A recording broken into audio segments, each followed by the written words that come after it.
มันเป็นไปตามนั้นก็ถือว่าสิ่งนั้นมันถูกต้องแต่ถ้าเราไม่มีถ้าเราไม่ตั้งความเพียรไม่ตั้งความปรารถนามันก็จะไม่ทนมันก็จะไม่ทนมันก็จะทำแบบไม่มีความตั้งใจฟังก็ได้ไม่ฟังก็ได้นะครับไม่ได้สนใจอะไรมากเพียงแต่ให้ผ่านหูอย่างนี้ก็ไม่มีโอกาสที่จะได้ปัญญานะครับปัญญาต้องได้จากการพินิจพิจารณาแล้วก็เหตุใกล้ให้เกิดปัญญานั้นก็คือได้แก่สมาธิในขณะที่ฟังนะครับก็ต้องมีสมาธิด้วยนะครับ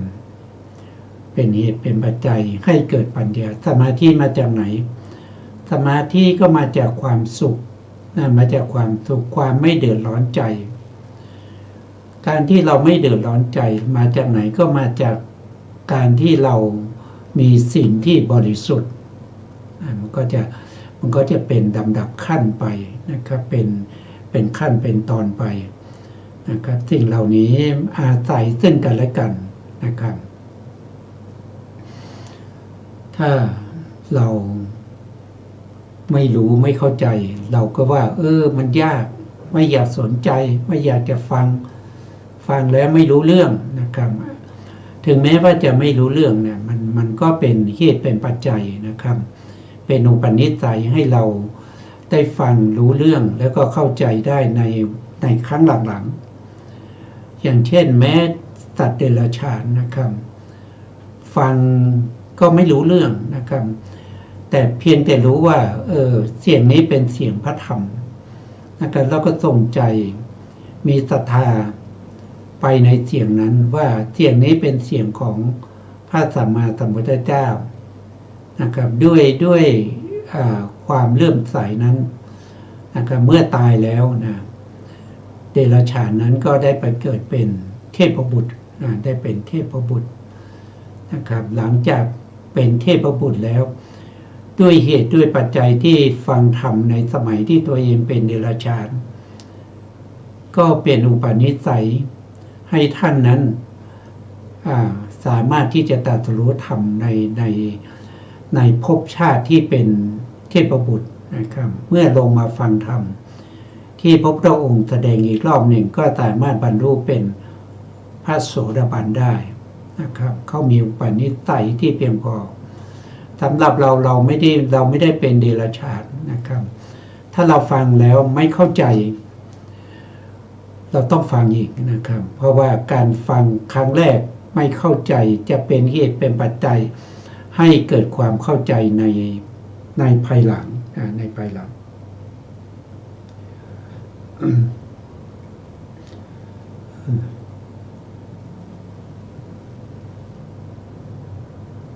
นี่ก็เป็นเหตุปัจจัยที่จะทำให้เราเข้าใจในพระธรรมได้นะครับวันนี้เราก็จะไปต่อครั้งที่แล้วนะครับครั้งที่แล้วเราได้พูดถึงปิตินะปิติที่เกิดจากสภาวธรรมเนี่ยมันจะต้องได้สมถะหรือวิปัสสนานะครับแต่ที่เราจะพูดถึงในวันนี้เราก็จะไม่พูดถึงในเรื่องของสมถะเราจะพูดถึงบุคคลที่เขาเจริญปัญญานั่นก็คือเจริญวิปัสสนาซึ่งครั้งก่อนๆเนี่ยเราก็พูดถึงว่าคนที่จะฟังธรรมแล้วก็เข้าใจสามารถจำแนกแจกแจงพระธรรมได้ก็จะอยู่ในฐานะทั้ง4นะครับอยู่ในฐานะทั้ง4ฐานะทั้ง4รวมกันแล้วก็จะมีอยู่16ข้อด้วยกันนะครับหลังจากนั้นเราก็มาพูดถึงในเรื่องของสิกขา3นะครับสิกขา3ก็คือเรื่องของศีลนะเรื่องของศีลแล้วก็เรื่องของสมาธิแล้วก็เรื่องของปัญญานะครับวันนี้เรายังอยู่ในช่วงของสิกขา3ในเรื่องของปัญญานะครับมาพูดถึงเรื่องของวิปัสสนาก็คือปัญญาวิก็คือความรู้แจ้ง ปัสสนาก็คือปัญญาที่รู้แจ้งในสภาวธรรมทั้งหลายเรานำเอาวิปัสสนาญาณ16นะครับหรือที่เรียกว่าโสรัสญาณส่งข้อเข้าในวิสุทธิ7นะครับส่งข้อเข้าในวิสุทธิ7วิสุทธิ7เนี่ยก็จะมีเริ่มตั้งแต่ศีลวิสุทธินะความบริสุทธิ์แห่งศีลจิตตวิสุทธิความบริสุทธิ์แห่งจิตอันนี้คือสมาธินะแล้วก็ทิฏฐิวิสุทธิความเห็นบริสุทธิ์ในเรื่องของความเห็นความบริสุทธิ์ในการเห็นแจ้งในสภาวธรรมทั้งหลายนะญาณวิสุทธิที่4ก็คือมัคคญาณวิสุทธิก็คือความบริสุทธิ์ในญาณที่กำลังจะแยกญาณไหนว่าเป็นมัคคะปฏิปทา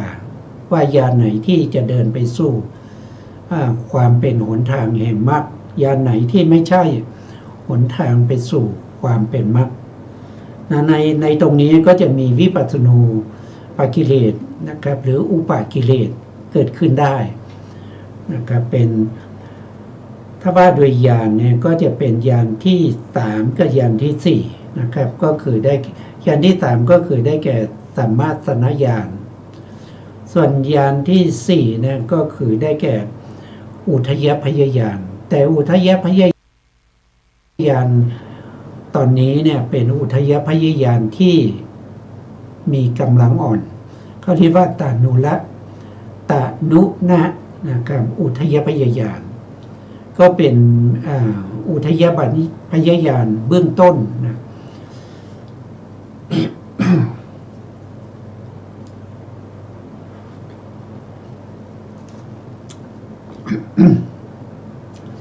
เป็นอุทยพยญาณเบื้องต้นยังมีวิปัสสนูปกิเลสเกิดขึ้นได้นะครับผู้ที่จะมีวิปัสสนูปกิเลสเกิดขึ้นจะต้องเป็นบุคคลที่ปฏิบัติถูกทางแล้วก็ไม่ทอดทิ้งกรรมฐานจนมาถึงสัมมาสัญญาณแล้วก็ในส่วนที่เป็นอุทยพยญาณตรงนี้ก็จะมีวิปัสสนูปกิเลสเกิดขึ้นนะครับวิปัสสนูปกิเลสมีอยู่10อย่างด้วยกันนะครับ1ก็คือโอภาสก็คือแสงสว่างเมื่อเราปฏิบัติไปเกิดแสงสว่างขึ้นนะครับเป็นแสงสว่างที่ปรากฏขึ้นที่เราไม่เคยเห็นเราไม่เคยรู้ไม่เคยเห็นมาก่อนก็จะมีความยินดีไปติดใจในแสงสว่างนั้นโดยไปเข้าใจผิดว่าแสงสว่างนั้นคือพระนิพพานนะครับการที่เราไปยินดีติดใจด้วยตัณหาด้วยทิฏฐิด้วยมานะนั้นนะครับนั่นแหละเป็นวิปัสสนูปกิเลสทำให้วิปัสสนานั้นเศร้าหมองทำให้วิปัสสนานั้นไม่เจริญเมื่อเรายินดีพอใจเราก็ติดใจ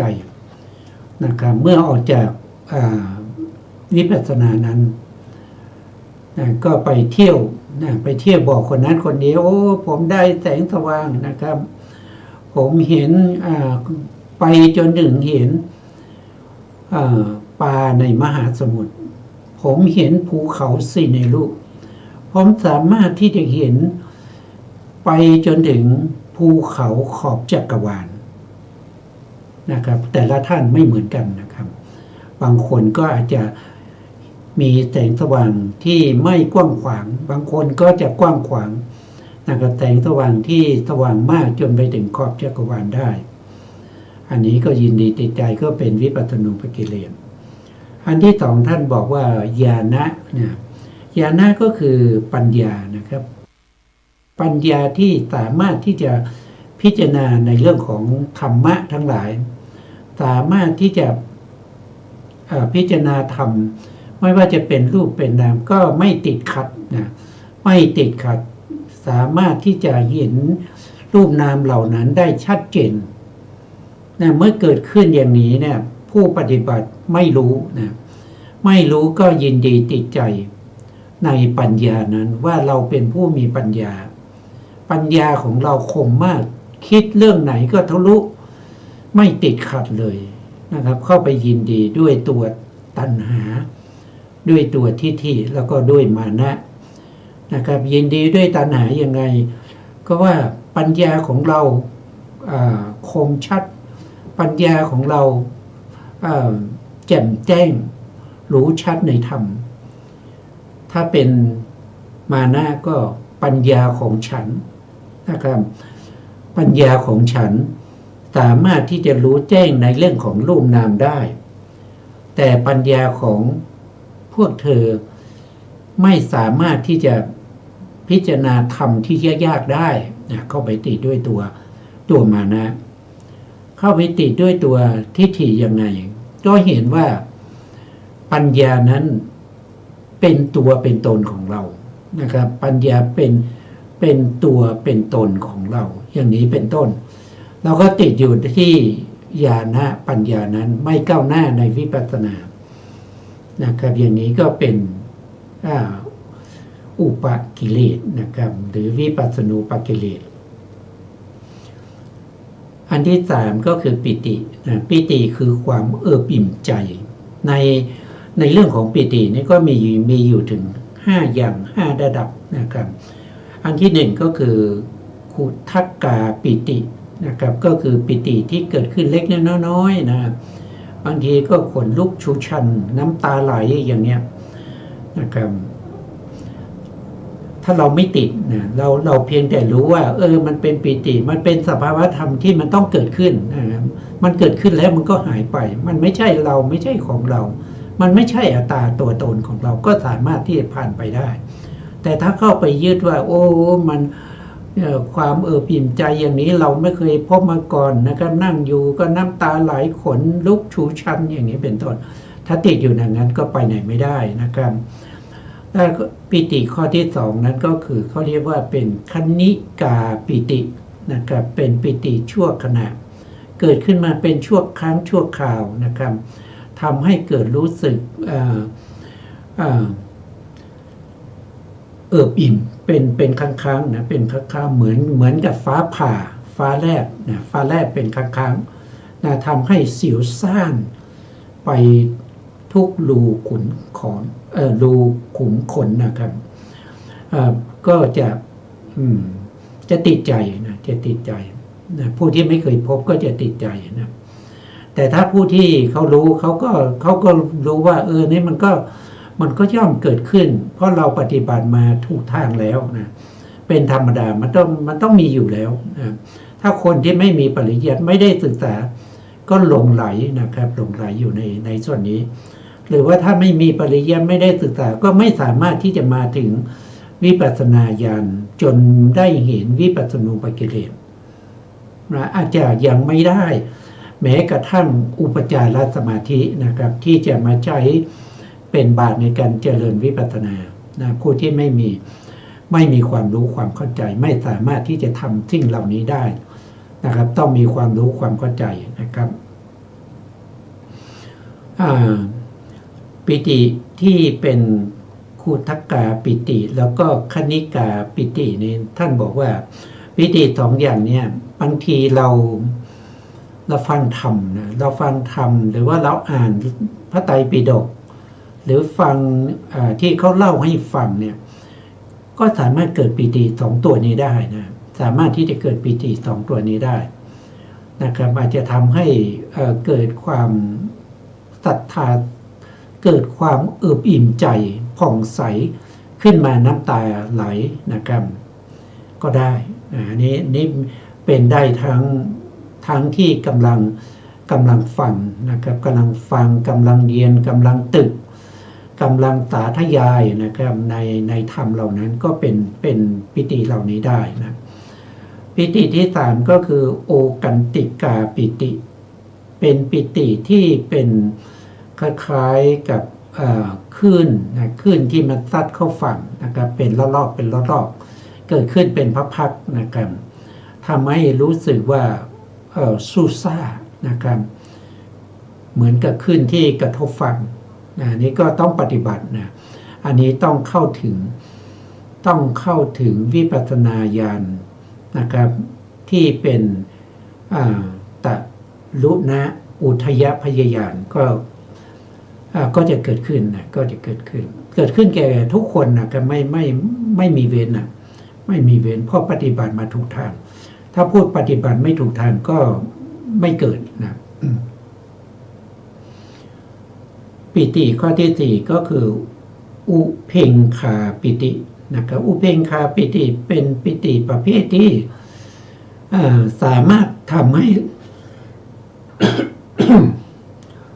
สามารถที่จะทำให้เราเนี่ยตัวเบาแล้วก็ลอยไปได้นะ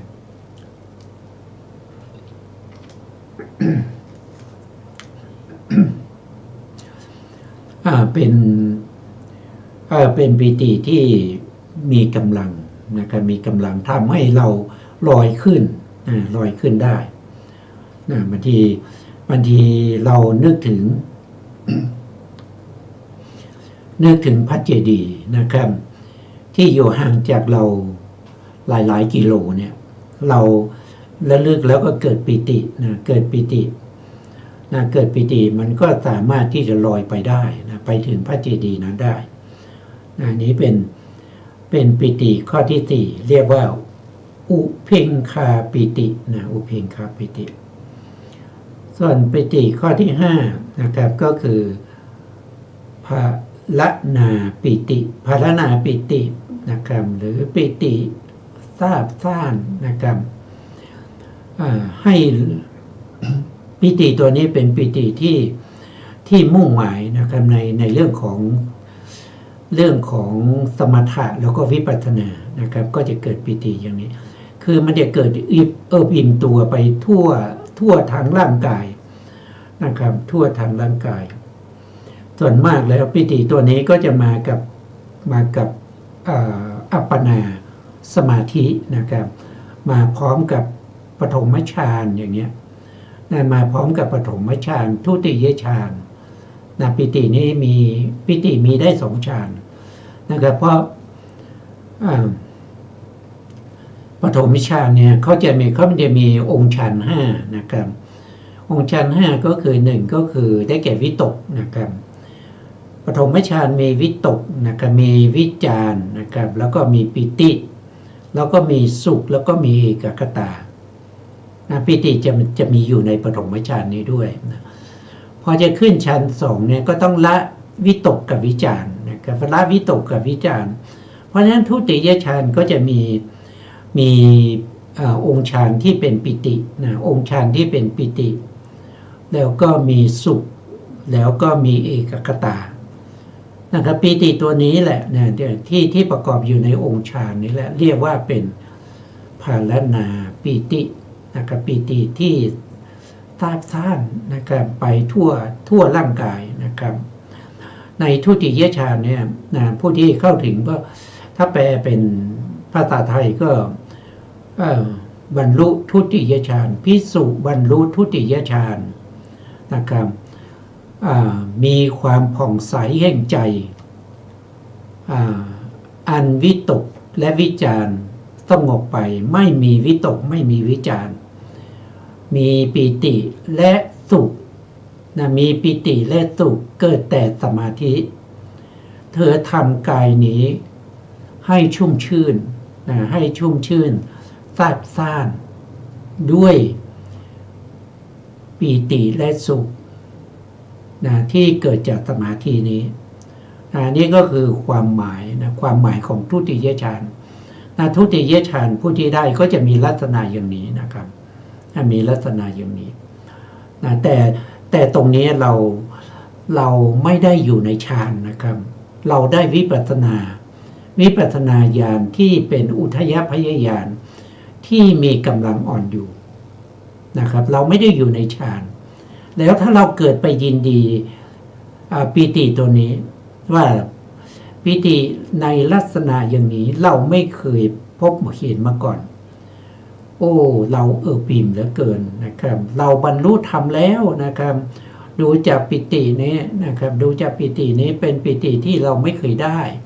เรายินดีพอใจเพราะมันเกิดกับเรามันเป็นของเราอย่างเงี้ยถ้ามันเป็นของเราเข้าใจว่ายังมีความรู้สึกว่าปิตินี้เป็นของเราคนอื่นไม่มีคนอื่นไม่ได้อย่างนี้มันมีมานะมันโทษทีมันมีตัณหานะถ้าเป็นของเราเนี่ยมันเป็นตัณหานะครับแต่ถ้าเป็นเรานะครับโดยเห็นปิติว่าปิตินี้มันเป็นเรานะครับปิติของเราเนี่ยมันดีกว่าปิติของคนอื่น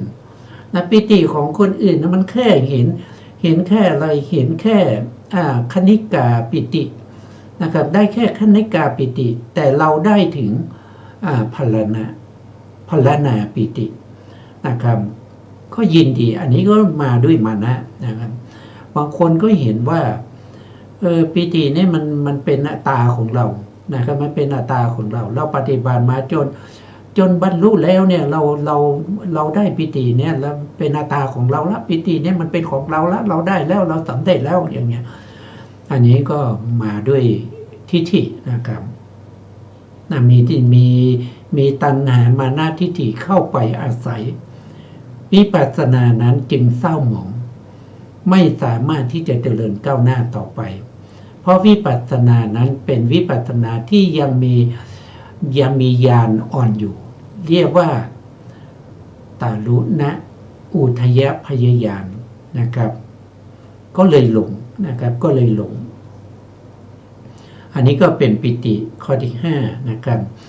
เพราะปิตินี้มีอยู่5ระดับด้วยกันนะครับในวิปัสสนาญาณตรงนี้เนี่ย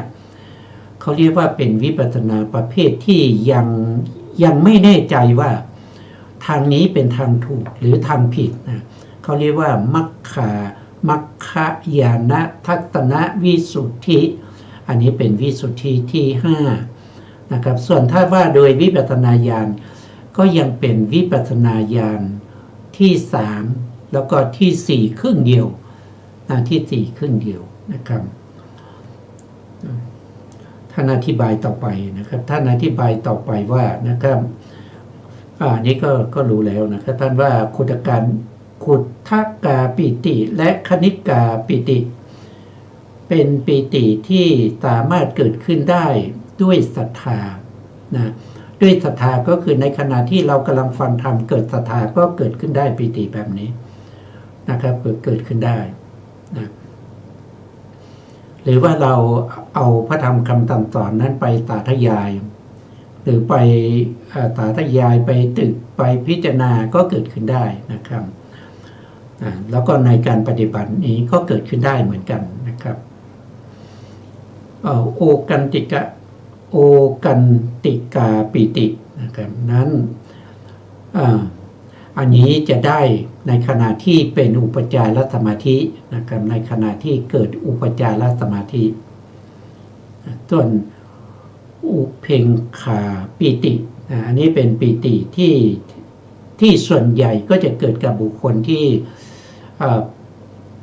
เจริญสมถะโดยการเพ่งกสิณนะครับเพ่งกสิณเพ่งกสิณก็มีถึง10อย่างด้วยกันนะครับเขาเรียกว่ากสิณ10นะครับเช่นเพ่งในเรื่องของธาตุกสิณนะครับธาตุกสิณ4ก็มี1ก็คือธาตุดินก็เรียกว่าปฐวีกสิณนะครับอันที่2ก็คือธาตุน้ำก็คืออาโปกสิณอันที่3ก็คือธาตุไฟก็คือเตโชกสิณอันที่5ก็คือวายุอันที่4คือวายุกสิณธาตุกสิณมี4อย่างนะครับมีธาตุดินธาตุน้ำธาตุไฟแล้วก็ธาตุลมนะครับก็บุคคลที่เขาเจริญกสิณก็สามารถที่จะได้ปิติประเภทนี้นะอูเพงคาปิตินะครับหรือว่าบุคคลที่เจริญกสิณที่เรียกว่าวันณกสิณนะครับวันณกสิณก็มี4นะครับก็คือเพ่งประเภทที่เป็นสีที่เพ่งสีแดงอย่างเนี้ยสีแดงก็เป็นโลหิตกสิณถ้าเพ่งสีเหลืองก็จะเป็นปีตกสิณถ้าเพ่งสีขาวก็จะเป็นโอทตกสิณ ถ้าเพ่งสีเขียวนะครับก็จะเป็นนีลกะกสิณอันนี้ก็เป็นกสิณอีก4นะครับเหลืออีก2นั่นก็คือการเพ่งในเรื่องของแสงสว่างในเรื่องของแสงสว่างโอภาสเพ่งแสงสว่างอีกอันหนึ่งก็คือเพ่งช่องว่างนะครับอันนี้เรียกว่าเป็นอาโลกะกสิณนะครับก็จะมีอยู่10อย่างกสิณนะครับก็จะมี10อย่างนะครับภาลนาปิติบุคคลที่ทำให้เกิดขึ้นในสภาวะของอัปปนาฌานอัปปนาฌานก็คือปิติประเภทนี้ส่วนมากก็จะประกอบอยู่ในปฐมฌานนะครับปฐมฌานก็คือฌานระดับที่1ทุติยฌานระดับที่2นะครับบางคนสงสัยว่าทำไมไม่มีฌานตามเลยปิติเนี่ยมันได้แค่ฌาน2นะครับเพราะขึ้นฌาน3เนี่ยเขาจะละปิตินะตติยฌานไม่มีปิตินะจะเหลือองค์ฌานอยู่2ก็คือเอกคตาแล้วก็สุขนะสุขกับเอกคตานะครับอันนั้นเป็นฌาน3ส่วนฌาน4เขาจะละสุขนะเหลือแต่อุเบกขากับเอกคตานะครับก็ขึ้นอยู่กับองค์ฌานนะครับถ้าเราพูดถึงอัปปนาสมาธิเราต้องรู้ว่ามันเป็นฌานระดับไหนนะครับอัปปนาสมาธิเนี่ยมันมีถึง8ฌานด้วยกันนะครับเป็นรูปฌาน4แล้วก็อรูปฌาน4อรูปฌานเนี่ย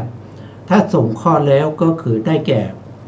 จตุทัชฌานก็คือฌานระดับที่4แต่เป็นอรูปนะแต่เป็นอรูปนะอันนี้ก็เป็นอัปปนาฌานนะครับเกิดขึ้นแต่ละคนก็ไม่เหมือนกันนะครับแต่ละคนไม่เหมือนกันขึ้นอยู่กับวิธีปฏิบัติแล้วก็เหตุปัจจัยในการปฏิบัติมาตั้งแต่ต้นนะครับแต่ทุกคนที่จะมาถึงอุทยพยญาณแบบอ่อนเนี่ยจะต้องปฏิบัติถูกทางมาตั้งแต่นามรูปปริเฉทญาณนะครับนามรูปปริเฉทญาณปัจจยปริฆาญาณแล้วก็สัมมาสนญาณแล้วถึงจะมาเป็นอุทยพยญาณอุทยพยญาณที่ได้มาครั้งแรกนั้นก็จะมีวิปัสสนูปกิเลสเหล่านี้นะครับพูดแล้วท่านอาจจะสับสนนะครับถ้าพูดถึงวิปัสสนูปกิเลสก็ต้องมีตั้งแต่1คือโอภาสนะครับแสงสว่าง2ก็คือญาณก็คือได้แก่ปัญญาที่คมชัดนะ3ก็คือได้แก่ปิตินะครับแต่ตอนนี้เราอธิบายเรื่องของปิตินะครับนะ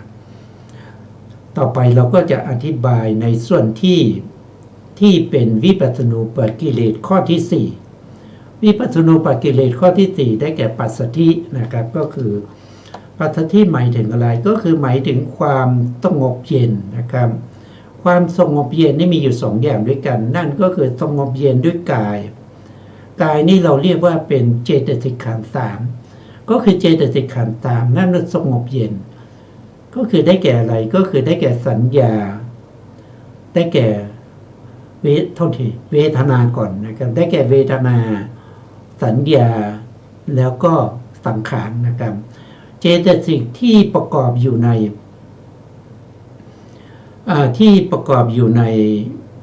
นมหากุศลญาณสัมปยุตที่มีสมาธิเป็นอุปจารสมาธิก็ได้นะหรือว่าจะประกอบอยู่ในฌาน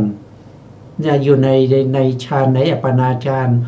ตั้งแต่รูปฌาน4นะครับไปจนถึงอารูปฌาน4อันนี้มีได้นะอันนี้มีได้นะครับแต่ถ้าเป็นมหากุศลนี้ต้องเป็นอุปจารสมาธินะครับก็จะมีปัสสัทธิเกิดขึ้นนะครับกายปัสสัทธิแล้วก็จิตตปัสสัทธิกายปัสสัทธิก็คือความสงบเย็นแห่งเจตสิกขันธ์3คือเวทนาสัญญาแล้วก็สังขารนะครับส่วนจิตหรือใจนั้นก็คือได้แก่ตัวก็คือได้แก่มหากุศลญาณสัมปยุตในขณะที่มีอุปจารสมาธินะครับความสงบก็เกิดขึ้น หรือบางทีไม่ถึงอุปจารสมาธินะครับก็สามารถเกิดขึ้นได้เหมือนกันสำหรับบุคคลที่เจริญวิปัสสนาโดยตรงนะครับที่ไม่ได้ผ่านอัปปนาฌานเขาเรียกว่าเป็นผู้ที่ปฏิบัติเขาเรียกว่าถ้าสำเร็จเนี่ยเขาจะเรียกว่าเป็นสุขวิปัสสกะนะสุขวิปัสสกะก็คือเจริญวิปัสสนาอย่างเดียวนะครับไม่ได้สนใจในเรื่องของสมาธิมาก่อนนะอันนี้ก็มีได้นะครับมีไ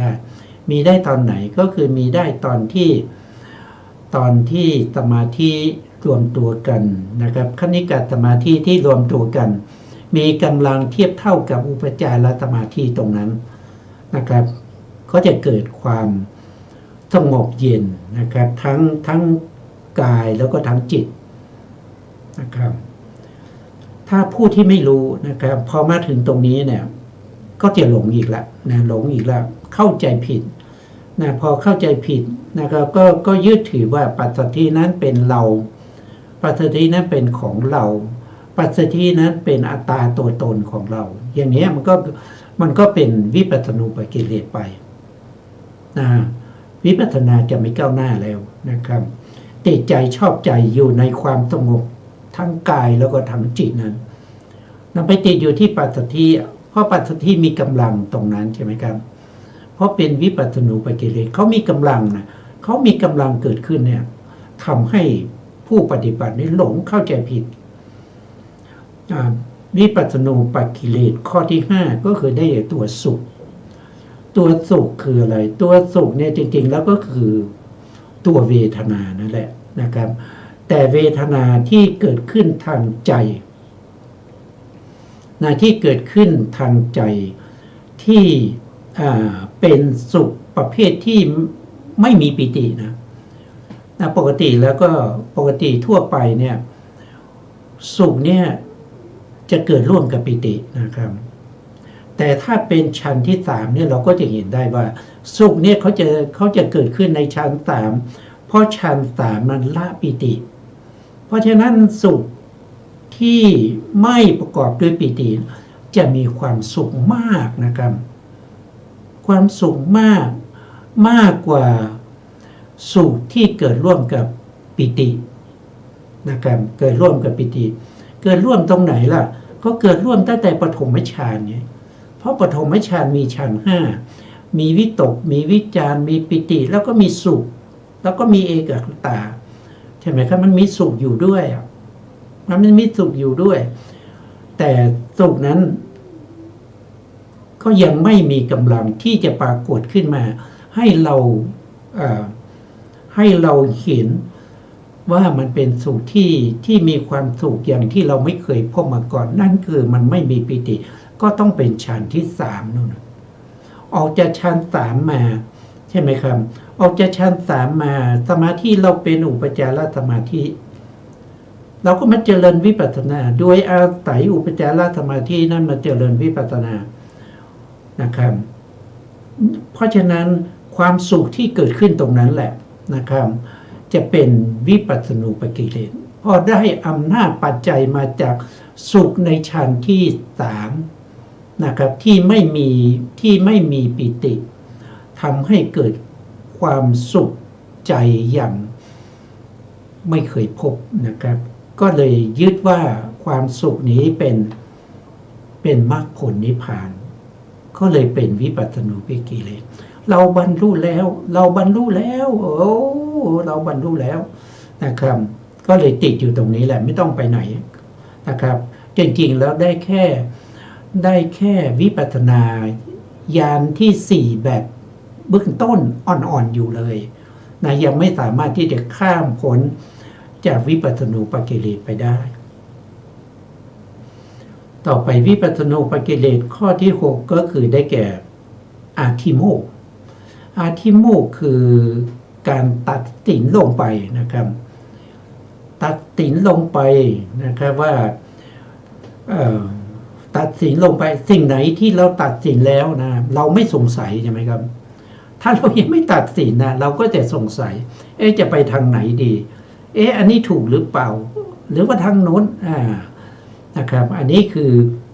อาธิมูกอาธิมูกคือความน้อมไปในการตัดสินอารมณ์แล้วนะครับเพราะฉะนั้นเรามั่นใจแล้วเราไปทางนี้อาธิมูกก็จะเกิดนะมันเป็นอาธิมูกในที่นี้ท่านมุ่งหมายเอาตัวศรัทธานะเมื่อศรัทธานั้นแก่กล้าศรัทธานี้ถ้าเรายังไม่ตัดสินเรายังลังเลสงสัยศรัทธาไม่เกิดนะศรัทธาไม่เกิดนะครับศรัทธานี้จะเกิดต่อเมื่อเราตัดสินลงไปแล้วนะแล้วศรัทธานี่นะครับเขาจะเกิดกับกุศลธรรมเท่านั้นนะครับศรัทธาสติพวกนี้เป็นโสภณะสาธารณะนะครับเพราะฉะนั้นเวลาที่เขาเกิดร่วมกับมหากุศลญาณสัมปยุตที่มีอุปจารสมาธินะครับที่มีกำลังเป็นอุปจารสมาธิเพราะฉะนั้นศรัทธานี้ก็ปรากฏชัดเจนก็เป็นศรัทธาที่กล้านะครับเลื่อมใสมากนะครับยอมสละทุกอย่างนะครับถ้าเกิดความเลื่อมใสมานะครับถ้าเลื่อมใสในพระธรรมนะก็นึกถึงญาติของตัวเองนึกถึงพ่อนึกถึงแม่นะครับอยากให้พ่อแม่มาได้ยินฟังได้ยินทำข้อนี้นะครับอยากให้พ่อแม่ได้มาเข้าปฏิบัติเหมือนกับเราจะได้มีความศรัทธาอย่างนี้บางคนถึงขนาดว่าอยากจะไปขุดเอานะครับกระดูกของผู้ที่ตัวเองรักใคร่นะให้มาฟังธรรมมาปฏิบัติธรรมนะครับให้เกิดศรัทธาอย่างนี้นะครับและตรงนี้ต้องระวังด้วยนะครับถ้ามาถึงตรงนี้เนี่ยถ้าเราปฏิบัติมีครูบาอาจารย์ใช่ไหมครับที่มาแนะนำเนี่ยก็จะเกิดศรัทธาแบบนี้ครูบาอาจารย์ต้องการอะไรนะครับเขาจะหามาให้ทั้งหมดนะครับสละทุกสิ่งทุกอย่างนะครับจะเอาที่ดินเอายกให้จะเอาเงินเอาไปนะพอเขามีศรัทธาแต่ศรัทธาของเขานั้นยังอะไรก็ยังมีความยินดีติดใจอยู่เป็นวิปัสสนูปกิเลสนะครับเพราะไปติดใจในศรัทธานั้นโดยตัวเองไม่รู้ถึงศรัทธานั้นแหละแต่มีความเลื่อมใสก็ไม่รู้สภาวะของความเลื่อมใสแต่มีความชอบใจมีความติดใจตัวเองไม่รู้หรอกอย่างนี้ลักษณะอย่างนี้มันคือศรัทธาที่มีกำลังไม่รู้แต่ชอบใจใช่ไหมครับอย่างบางคนไม่ชอบอย่างบางคนไม่รู้จักเลยแต่ชอบสิ่งนี้เป็นอะไรไม่รู้แต่ผมชอบมันก็เป็นลักษณะอย่างนี้ก็เป็นวิปัสสนูปกิเลสนะครับถามว่ามันคืออะไรก็ตอบไม่ได้นะครับมันคืออะไรก็ตอบไม่ได้แต่ผมชอบผมชอบแบบนี้นะก็เป็นวิปัสสนูปกิเลสนะครับนะต้องระวังนะครับต้องระวังนี่เป็นอันนี้เป็นศรัทธาที่กล้าแข็งมีกำลังเรียกว่าอธิโมกข์นะครับในวิปัสสนูปกิเลสข้อที่6นะครับอธิโมกข์นะส่วนวิปัสสนูปกิเลสในข้อที่7ก็คือปักคาหะนะปักคาหะหมายถึงอะไรก็คือท่านบอกว่าหมายถึงความเพียรนะครับความเพียรวิริยะนะครับที่ตั้งใจปฏิบัติเอาจริงเอาจังนะครับเอาเป็นเอาตายยินดีชอบใจนะครับเมื่อวิปัสสนูปกิเลสนี้เกิดขึ้นนะครับเข้าไปยินดีติดใจในความเพียรนั้นนะครับเพราะความเพียรนั้นเป็นความเพียรที่เราก็ไม่เคยมีความเพียรอย่างนี้มาก่อนนะครับเพราะมันมีกำลังนะวิปัสสนูปกิเลสเนี่ยมันมีกำลังนะครับมันมีกำลังที่พูดมาทั้งหมดเนี่ยมันเป็นของดีนะถ้าเราไม่ติดนะถ้าเราไม่เข้าไปติดอย่างเช่นโอภาสอย่างเนี้ยมันก็เป็นของดีใช่ไหมครับมันเสียตรงที่เราไปติดนะสองก็คือญาณะคือปัญญาอย่างเนี้ยนะปัญญาเราไปติดปัญญาไงเราไปติดปัญญานี่ไม่ใช่ว่าเราติดในสภาวะรู้ในสภาวะแล้วก็เจริญปัญญาไม่ใช่แต่ไปติดสภาวะของปัญญาด้วยตัวตัณหาตัณหามานะทิฏฐิเข้าไปติดในปัญญานั้นไม่รู้จะรู้หรือเปล่าก็ไม่รู้นะครับว่าแต่รู้สึกว่าเราคิดอะไรมันก็ไม่ติดขัดอย่างเงี้ยก็เข้าไปติดอย่างเงี้ย ปัญญาดีไหมดีนะครับถ้าไม่มีมานะทิฏฐิเข้าไปติดโอภาสดีไหมดีนะถ้าไม่มีมานะทิฏฐิเข้าไปติดปิติดีไหมปิติดีนะครับไม่ใช่ไม่ดีนะแต่มันมีมานะมีทิฏฐิมานะตัณหาเข้าไปติดมันจะกลายเป็นของเสียไงนะครับแล้วก็ปัสสัทธิดีไหมความเอิบอิ่มใจความสงบเย็นอย่างนี้มีดีไหมก็ดีนะครับถ้าเราไม่เข้าไปติดนะความสุขดีไหมก็ดีครับเพราะว่าความสุขเนี่ยมันเป็นเบื้องต้นแห่งสมาธินะเบื้องต้นแห่งวิปัสสนาด้วยนะครับผู้ที่ไม่มีความสุขนะครับจะปฏิบัติสมถะหรือวิปัสสนาไม่ได้นะมันต้องมีความสุขนะครับมันต้องมีความสุขมาก่อนนะเพราะสุขนี่มันเป็นเบื้องบาทของสมาธิกับวิปัสสนาถ้าไม่มีความสุขเขาไม่ปฏิบัติหรอกครับนะครับไม่ปฏิบัติดีไม่ดีนะครับแต่ที่มันเสียก็เพราะว่า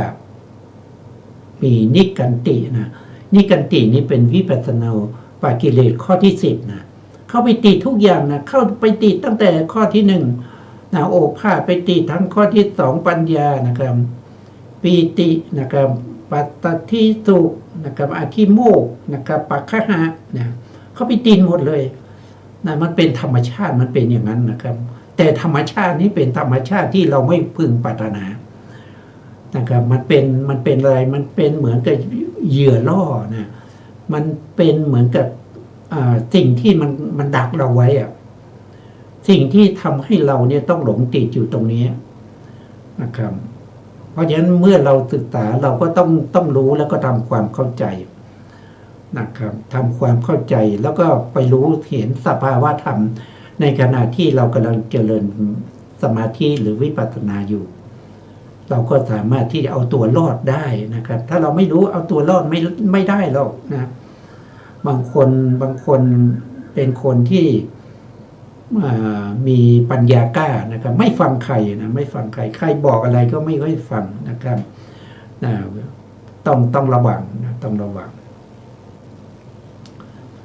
นะครับต่อมาก็จะข้อที่8นะครับข้อที่8ก็อุปทานนะอุปทาน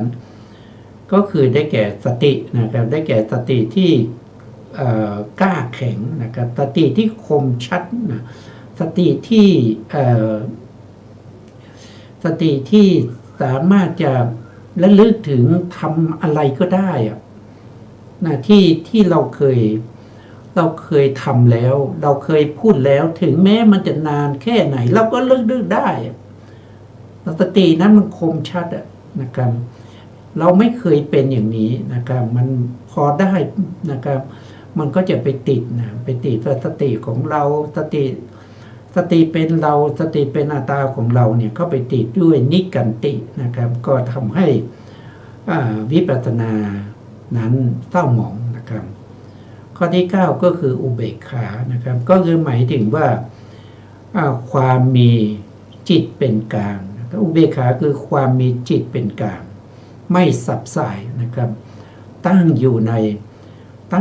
อะไรตั้งอยู่ในอารมณ์ของวิปัสสนาได้อย่างมั่นคง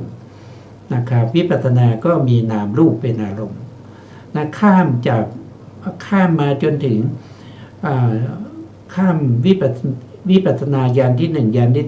2ญาณที่3ตอนนี้อยู่ที่ญาณที่4นะญาณที่4คืออุทยพยญาณแต่เป็นประเภทที่มีกำลังอ่อนอยู่นะครับก็จะเห็นรูปนามเหล่านั้นมันเกิดดับนะมันเกิดกับดับ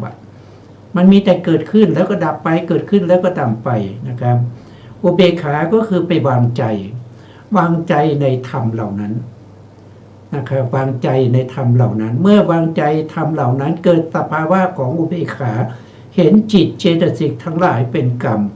เป็นกลางขึ้นมาก็ยินดีติดใจ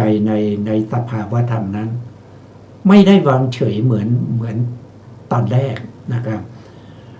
ก็เลยเข้าไปติดด้วยนิกันตินะนิกันติข้อที่10นิกันติหมายถึงความพอใจติดใจเข้าไปยินดีติดใจในวิปัสสนูปกิเลสทั้ง9เบื้องต้นนะโดยเข้าไป เห็นผิดนะครับว่าตัวเองได้บรรลุธรรมแล้วตัวเองได้มรรคได้ผลแล้วได้นิพพานแล้วนะครับมันจริงไม่สามารถที่จะข้ามผลจากวิปัสสนูปกิเลสได้แล้วท่านบอกว่าบุคคลที่จะไม่เวลาปฏิบัติแล้วจะไม่พบกับวิปัสสนูปกิเลสก็คือบุคคลที่เขาข้ามผลวิปัสสนูปกิเลสไปได้แล้วนะข้ามพ้นจากวิปัสสนูปกิเลสไปได้แล้วก็บุคคลที่สามารถที่จะได้มรรคได้ผลแล้วถ้าได้1 ครั้งนะเป็นโสดาบันแล้ววิปัสสนูปกิเลสเหล่านี้จะไม่เกิดแก่ท่านอีกต่อไปแล้วก็คนที่จะไม่เข้าถึงตรงนี้ไม่พบวิปัสสนูปกิเลสอีกบุคคลหนึ่งก็คือบุคคลที่ไม่ขยันหมั่นเพียรทอดทิ้งกรรมฐานเราแยกบุคคล3บุคคลนี้จะไม่เจอวิปัสสนูปกิเลสนะครับก็คือ1ก็คือผู้ที่ได้ปฏิเวทก็คือได้เป็นพระอริยบุคคลแล้ว2ก็คือผู้ที่ข้ามพ้นจากวิปัสสนูปกิเลสไปได้แล้วรู้แล้วว่าอันนี้มันเป็นทางหรือไม่เป็นทางนะครับข้ามพ้นจากมัคคะญาณทัศนวิสุทธิมาแล้วนะครับส่วนบุคคลที่3ก็คือบุคคลที่ขี้เกียจปฏิบัติทอดทิ้งกรรมฐานบุคคลนี้ไม่สามารถที่จะเจอวิปัสสนูปกิเลสได้บุคคลที่จะเจอหรือว่าจะพบวิปัสสนูปกิเลสจะต้องเป็นบุคคลที่มีความขยันหมั่นเพียรแล้วก็ปฏิบัติถูกด้วยนะถ้าปฏิบัติผิดก็ไม่สามารถที่จะเจอไม่สามารถที่จะพบกับวิปัสสนูปกิเลสได้นี่ก็จบไปนะเรื่องของวิปัสสนูปกิเลสเกิดขึ้นในขณะไหนก็เกิดขึ้นในวิปัสสนาญาณที่4นะครับที่เป็นอุทยพยญาณที่มีกำลังอ่อนอยู่หรือเรียกว่าตัลุนะอุทยพยญาณอยู่ตรงนี้นะครับแต่ถ้าบุคคลที่สามารถข้ามพ้นตรงนี้ไปได้นะครับรู้แล้วก็เข้าใจว่าสิ่งเหล่านี้มันเป็นอุปากิเลสนะครับมันเป็นวิปัสสนูปกิเลสเป็นสิ่งที่เราไม่ควรจะติดข้องอยู่ในตรงนี้นะก็ตั้งหน้าตั้งตานะครับปฏิบัติมีรูปนามเป็นอารมณ์นะมีรูปที่เกิดขึ้นแล้วรูปที่ดับไปเป็นอารมณ์ไม่สนใจในเรื่องของวิปัสสนูปกิเลสไม่สนใจในเรื่องของโอภาสไม่สนใจในเรื่องของญาณะไม่สนใจในเรื่องของปีติไม่สนใจในเรื่องของปัสสัทธิไม่สนใจในเรื่องของวิริยะนะครับปัคคะหะนะไม่สนใจในเรื่องของสตินะอุปทานไม่สนใจในเรื่องของอุเบกขาที่เป็นกลางนะครับจิตที่เป็นกลางแต่ตั้งหน้าตั้งตากำหนดอย่างเดียวนะกำหนดรูปนามเหล่านั้นกำหนดตรงไหนก็กำหนดตรงที่รูปเกิดขึ้นก็ต้องรู้ชัดว่ารูปนี้กำลังเกิดรูปนี้ดับไปก็ต้องรู้ชัดว่ารูปนี้ดับไปเวทนานี้เกิดขึ้นก็รู้ชัดว่าเวทนาเกิดขึ้นเวทนานี้ดับไปก็รู้ชัดว่าเวทนาดับไปสัญญาเกิดขึ้นก็รู้ชัดว่าสัญญาเกิดขึ้นสัญญาดับไปก็รู้ชัดว่าสัญญาดับไปสังขารเกิดขึ้นก็รู้ชัดว่าสังขารเกิดขึ้นสังขารดับไปก็รู้ชัดว่าสังขารดับไป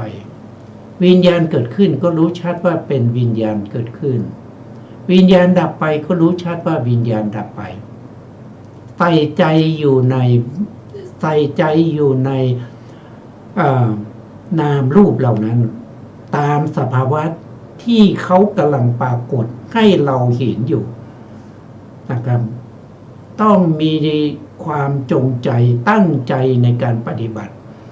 ไม่ไปสนใจในเรื่องของสภาวะที่เป็นวิปัสสนูปกิเลสไม่สนใจในเรื่องของโอภาสนะครับไม่ไปสนใจในเรื่องของญาณะสนใจอย่างเดียวนั่นก็คือกำหนดรู้ตามความเป็นจริงนะเมื่อเรากำหนดรู้ตามความจริงไปอย่างนี้อยู่ระยะหนึ่งนะครับ วิปัสสนาญาณที่สี่อุทยพยญาณก็จะมีกำลังมากขึ้นเรื่อยๆเมื่อมีกำลังมากขึ้นเรื่อยๆสามารถที่ข้ามพ้นจากวิปัสสนูปกิเลสมาได้ก็เรียกว่าเป็นภารวะอุทยพยญาณเป็นภารวะอุทยพยญาณนะเป็นอุทยพยญาณที่มีกำลังแล้วข้ามพ้นวิปัสสนูปกิเลสแล้วรู้แล้วว่าทางไหนถูกทางไหนผิดไม่หลงติดอยู่ในทิฏฐิตัณหามานะข้ามพ้นมาได้ข้ามพ้นมาได้เนี่ยก็จะเป็นวิปัสสนาญาณที่6นะครับขอโทษทีเป็นวิสุทธิที่6เรียกว่าเป็นปฏิปทาญาณทัศนวิสุทธินะครับเป็นวิสุทธิข้อที่6ในวิสุทธิข้อที่6นี้มีวิปัสสนาญาณอยู่ถึงเท่าไหร่นะครับ1อุทยพยญาณ2พังคญาณ3พยญาณ4อาทีนวญาณ5นิพพิทายาน6มุนจิตุกรรมตายาน8ปฏิ7ปฏิสังขารญาณ9สังขารูปเปกขายาน10ก็คือได้แก่สัจจานุโลมมิกายานนะครับก็มีถึง10อย่างแต่วันนี้เราต้องหยุดแล้วครับเวลาหมดนะครับจะกลับมาพบกันในครั้งต่อไปนะครับครั้งต่อไปเราก็จะกลับมาพบกันอีกครั้งหนึ่งนะครับในเรื่องของวิปัสสนาญาณทั้งหลายนะครับวันนี้เวลาหมดแล้วนะครับ สุดท้ายนี้นะครับก็ขอกราบขอบพระคุณพระครูสมุทรวิสุวัฒน์วรกิจโจผู้อำนวยการสถานีวิทยุเพื่อการศึกษาพระพุทธศาสนาและวัฒนธรรม FM 104.5 เมกะเฮิรตซ์วัดไฝหินจังหวัดเชียงใหม่และขอกราบขอบคุณพระครูปริยัติยานุตาขอบคุณท่านผู้ฟังและผู้ชมทุกท่านนะครับที่ให้เกียรติติดตามในรายการพระไตรปิฎกลอยฟ้าพบกันใหม่ในครั้งต่อไปครับวันนี้ลาไปก่อนครับสวัสดีครับ